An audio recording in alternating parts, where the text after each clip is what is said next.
Halo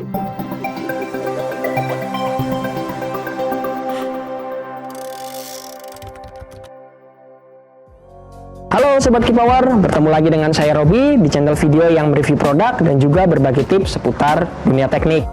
Kali ini saya akan membagikan tips singkat seputar apa saja sih pengecekan yang harus dilakukan untuk Sobat Keypower sebelum menyalakan genset, baik itu untuk pemanasan ataupun untuk pemakaian sehari-hari. Ingin tahu apa saja pengecekannya? Yuk kita lihat pengecekan yang pertama. Di sebelah sini Sobat Keypower bisa melihat ini adalah tabung cadangan untuk air radiator atau coolant daripada radiator. Setiap hari Sobat Keypower harus mengecek bahwa posisi level air ini harus di antara full dan low. Jika terlalu banyak ini bisa menyebabkan air radiator akan keluar dan sepertinya bocor.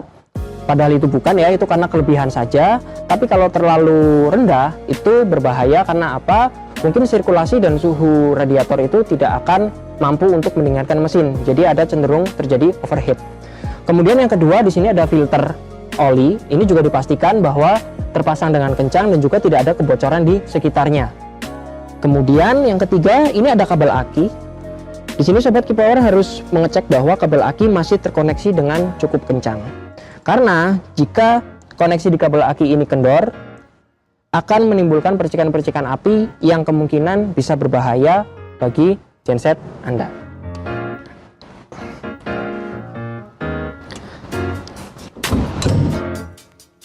Pada bagian ini adalah view level, jadi Sobat Keypower bisa melihat secara visual kondisi bahan bakar di genset ini apakah masih penuh, tinggal setengah ataupun sudah habis. Nah, jika hampir mendekati habis, maka Sobat Keypower harus mengisi bahan bakar di genset ini supaya ketika nanti akan digunakan, bahan bakar ini cukup untuk mensuplai genset ini.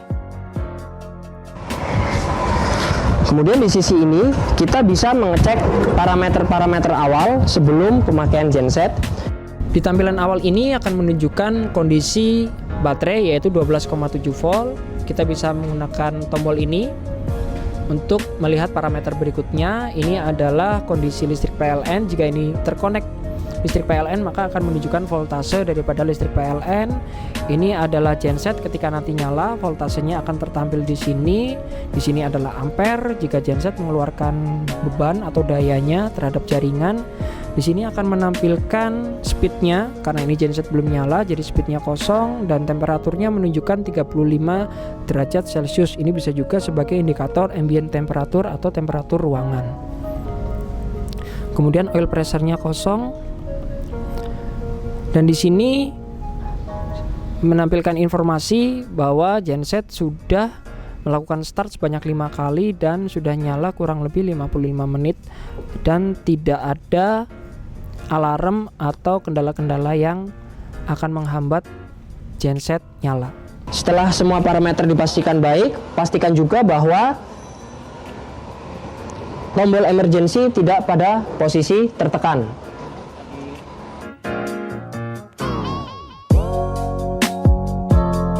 Kemudian untuk sisi bagian ini beberapa hal yang harus kita cek adalah yang pertama, kita mengecek ketinggian daripada level oli melalui dipstick ini. Pastikan bahwa permukaan oli berada pada posisi maksimal.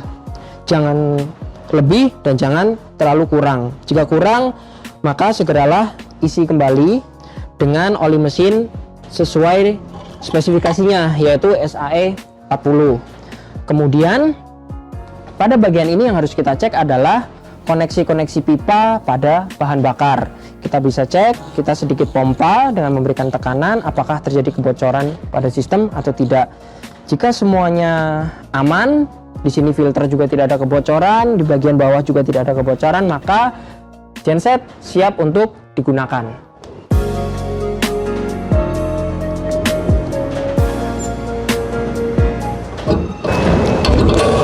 Nah, Sobat Keypower, tadi adalah beberapa pengecekan yang harus dilakukan setiap hari sebelum menggunakan genset ataupun sebelum melakukan pemanasan pada genset. Hal tersebut sangat penting karena apa? Untuk menjaga genset dalam kondisi baik sebelum digunakan dan untuk menjaga genset dari kerusakan-kerusakan yang tidak diinginkan. Demikianlah tips singkat dari saya, semoga bermanfaat. Untuk mengetahui lebih banyak tentang produk kami, bisa kunjungi di website ini. Jangan lupa untuk like, komen, dan juga subscribe channel video ini, dan jangan lupa klik juga tombol loncengnya. Kemudian follow juga akun sosial media kami. Akhir kata, saya Robi, undur diri dan salam teknik.